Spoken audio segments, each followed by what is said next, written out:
সবচেয়ে সুন্দরী নারী হাওয়া আলাইহা সালাতু ওয়াস সালামের পরে পৃথিবীর সবচেয়ে সুন্দরী মহিলা ছিলেন সারা। আর সারার পরবর্তীতে ইউসুফ আলাইহি সালাতু ওয়াস সালাম, তার বাবার দাদি হচ্ছে সারা। ইউসুফ আলাইহি সালাতু ওয়াস সালামের পিতার দাদি হচ্ছে সারা আলাইহি সালাতু ওয়াস সালাম। ইউসুফ আলাইহি সালাতু ওয়াস সালাম তার বাবার দাদির চেহারা পেয়েছিলেন, এই জন্য তিনি ছিলেন পৃথিবীর সবচেয়ে সুদর্শন পুরুষ। সারা আলাইহা সালাতু ওয়াস সালামকে নিয়ে এক সফরের ঘটনা আছে ফিলিস্তিন থেকে মিশর।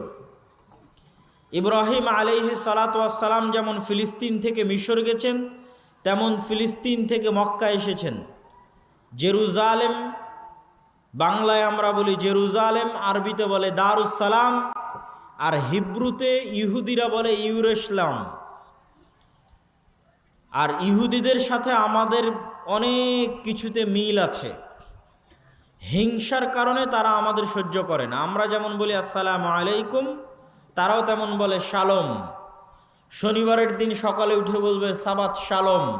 শালম মানেও শান্তি, আমরা যেটা আসসালামু আলাইকুম বলি এটা মানেও শান্তি। ইহুদিরা দিনে সালাত আদায় করে 3 ওয়াক্ত। তাদের মসজিদ আছে সিনাগগ, সেই মসজিদে গিয়ে তারা সালাত আদায় করে। আমরা সালাত আদায় করি 5 ওয়াক্ত।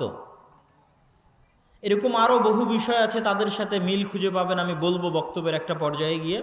তো আমরা যেখানে ছিলাম আর কি, তো ইব্রাহিম আলাইহি সালাতু ওয়াস সালাম মিশর যাওয়ার পথে জালেম বাদশার হাতে যখন তার স্ত্রী অত্যাচারিত, নির্যাতিত,